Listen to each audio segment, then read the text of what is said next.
Hi, it's Dwyer. November 2nd, 2022. GamblersAdvisory.com, a free site. BettingAngle.us, a free site. Remember, the opinion you should follow should be your own. Just consider this video to be a second opinion from a complete stranger online. Now, let me just say, I finally checked out the Lomachenko versus Jermaine Ortiz fight, right? Did not see it live. So, of course, I heard reports before I checked it out that, according to some who saw the fight, Loma had deteriorated. He wasn't prime Loma. He wasn't ready for Devin Haney. Um, then I went and I saw the fight. I have no idea what those people are talking about. The fight I saw was shocking. The big surprise was Jermaine Ortiz, right? Understand, this is a guy who previously beat Jamel Herring. Right, here he is against Loma. And folks, he's young, mid-20s. He's crisp, right? He is throwing very crisp punches. He's the harder puncher of the two. Now, I didn't know him before this fight. I knew of him, but I didn't know him. Let's just say, wow, I am impressed. Right? This kid came in and brought it.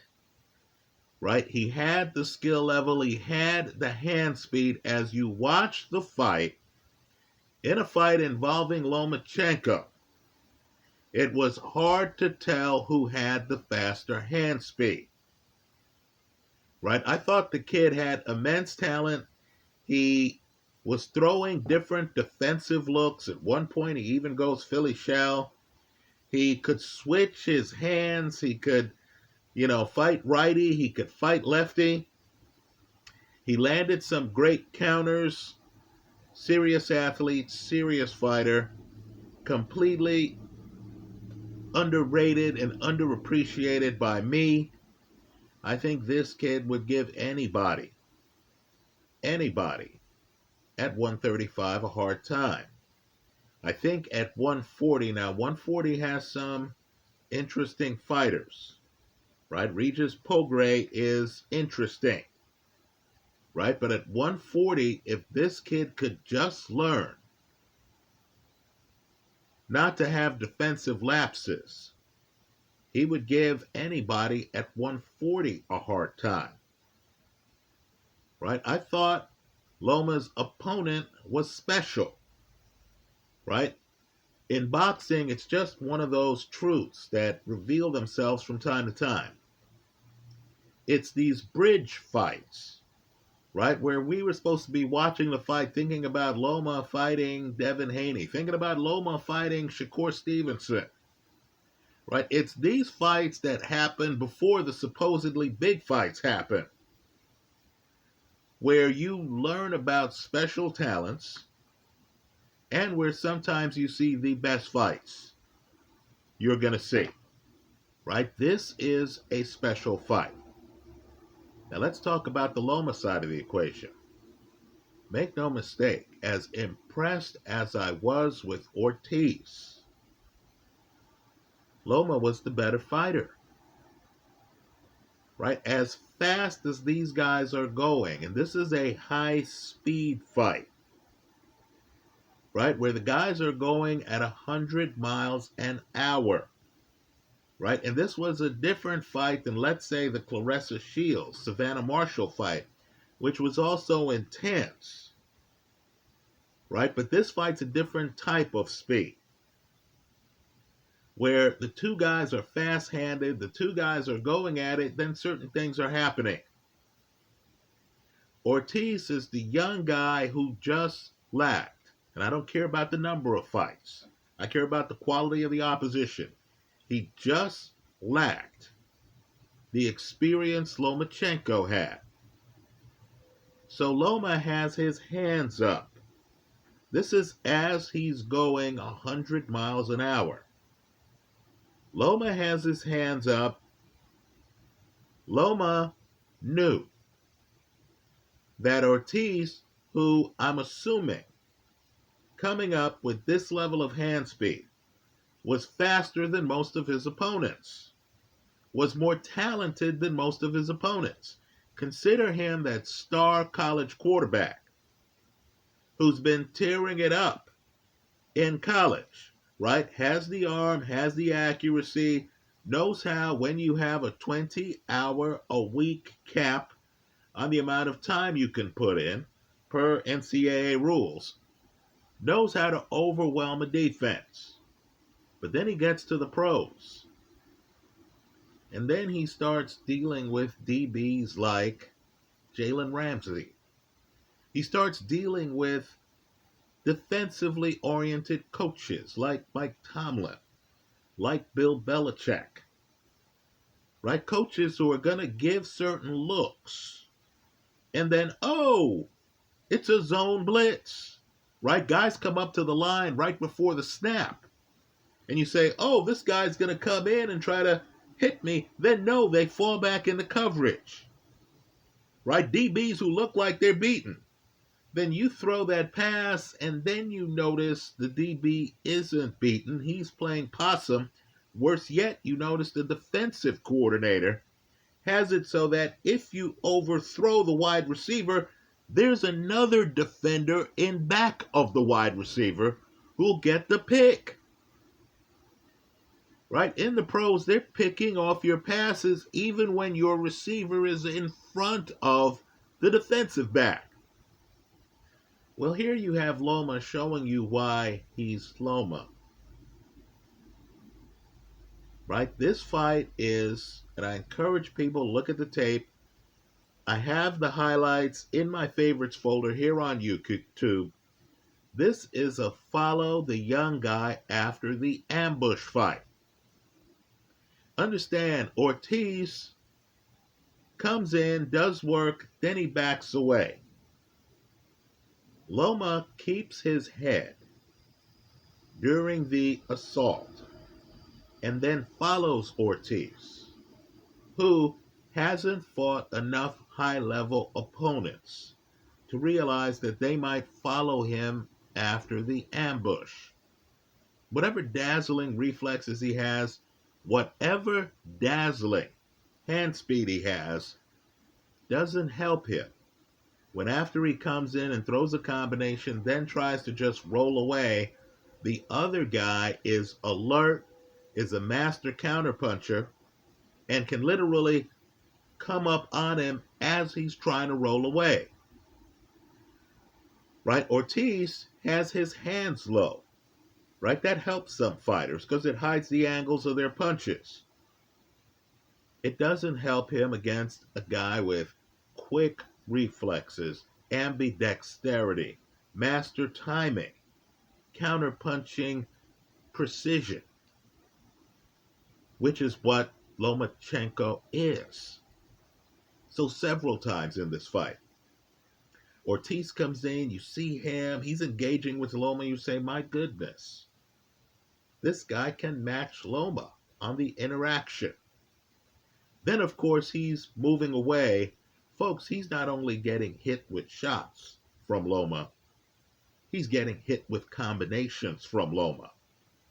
As he backs away, Loma will come in. Loma will throw a left hook that hits him in the face. Then as the guy tries to cover up the place where he just got hit, Loma will come in with uppercuts.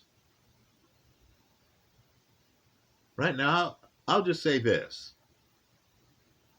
Boxing is a young man's game. Loma, who has been to multiple Olympics, who has served in the Ukrainian military, is now in his mid-30s. Some of the best athletes in the sport, certainly some of the quickest athletes in the sport, guys with hand speed, guys with pop, are right around that 135-pound weight class. Right? Shakur Stevenson is ultimately going to end up at 135. Right? He wants a piece of Loma. Devin Haney, right, is blindingly fast and has great legs. Right? He also has several belts. He's at 135. right? Just understand, 135 is loaded. Ortiz, freak athlete, right? It was clear as they were announcing the scores that Ortiz thought he had won the fight,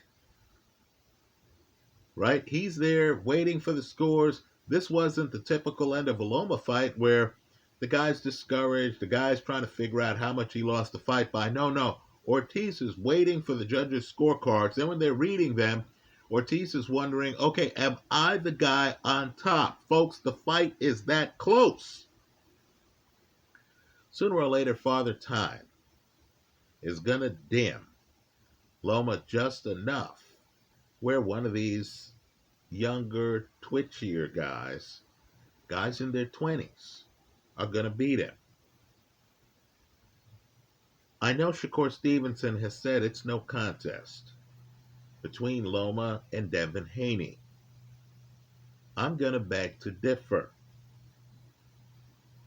I thought Loma was unable to dominate Jermaine Ortiz because Ortiz is special.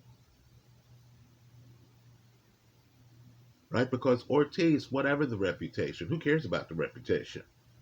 Whatever the reputation, Ortiz had a higher skill level than that. Right? Ortiz was a better athlete than that. I mean, understand, I consider Loma to be a freak athlete.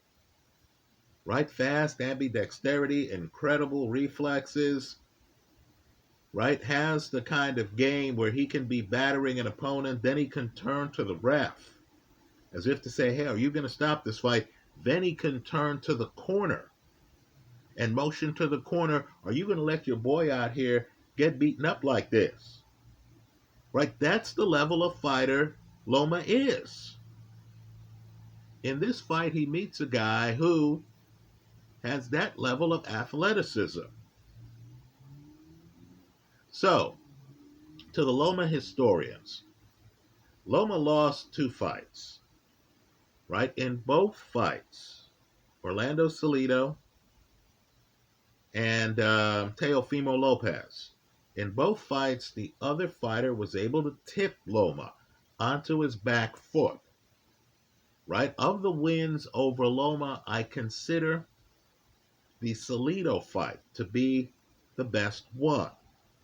Right? That was a savvy fighter who decided, okay, this guy moves too well. This guy is too smooth, too slick, whatever the word is you want to use, elusive in the ring. So I'm going to be on my front foot, and I'm going to go to the body on this guy. Right? Loma had a problem with Salido's aggressiveness, his ferocity, his punching power, his volume. Understand, Devin Haney can't fight that fight. I'm just being 100 here. Right? Understand, too, Kambosos is the kind of fighter who doesn't want to lead. He's not the guy who you hop in the car with and you say, hey, you want to drive? He doesn't want to drive. He needs for you to be on your front foot so he can counter you, so he can play his game of using your aggression against you. Right? That's who he is. So he was tailor-made for Devin Haney, as it turned out. Right? I wasn't expecting the fights to be as lopsided as they were, but they were lopsided. Right? Put differently, Kambosos with negative energy had too much negative energy to beat a quick stylist like Devin Haney. I thought the Teofimo Lopez fight that Loma had was different than the Salido fight that Loma had. Don't get me wrong, Teofimo's front foot, he tilts Loma onto his back foot. But there, Loma makes a strategic gamble that fails. He waits too long. Right? He's waiting in that fight. He has a sore shoulder. He doesn't want to engage. You'll notice older fighters, Golovkin against Canelo, are now taking off the first half of fights. right? The idea is, okay, I have limited stamina. Let me save it for the second half of the fight, right? I thought Loma blows that Teofimo Lopez fight. As I said at the time, I thought Loma needed to tilt Teofimo onto his back foot, right? Ironically, it's Teofimo's over-aggressiveness that cost him when he fought Kambosos. Well, the problem Devin Haney's going to have is he doesn't look as good in the ring as Loma does, right? Compared to Loma, Devin Haney looks robotic, doesn't he? To the Boxing Hardcore, comment on that statement in the comment section of this video. Right? Understand too, Loma is far more complicated, in my opinion, than George Kambosos. Right? You don't know whether Loma is going to jump inside and start riddling you with punches, whether he's going to be the lead, right? Whether he's going to be the, hey player, give me the car keys, I'll get us there guy on that night, or whether he's going to force you to try to find him and then pivot and follow you after the ambush, as he did against Ortiz. Right? I'm not sure if Haney gives Loma as tough a fight as Ortiz did. Right? Let's get over our preperceptions. Right? I don't care what you thought of Ortiz before this. Looking at him here, he belongs in the conversation. Right? So I believe Haney's formulaic. I believe Loma is going to find a way to dodge Haney's jab. Right? Haney's a guy who knows how to clinch. Right? Haney can, when you come in on him, Haney can clinch you, slow you down. I believe because Loma has such a strong core, Loma's going to be hard to clinch. Let's just say, I don't believe, like Shakur Stevenson does, that Devin Haney clearly beats Loma. I think that fight is messy. I think that's more of an odds play. Right? If a casino is going to give me better than a plus 150, in other words, if they're going to give Loma less than a 30% chance of beating Devin Haney, I'll take my chances. I'll be the casino's Huckleberry. Right? Let me also say, too, that Loma certainly has had great preparation.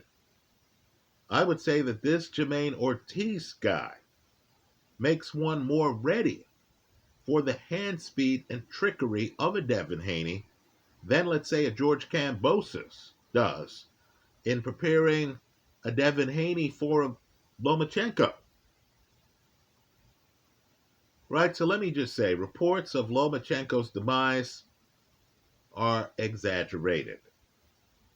Right, I thought he was the better fighter against Ortiz. I believe Ortiz just needs to look at films and figure out how, against a fast opponent like Lomachenko, he can better protect himself as he backs away from the point of contact.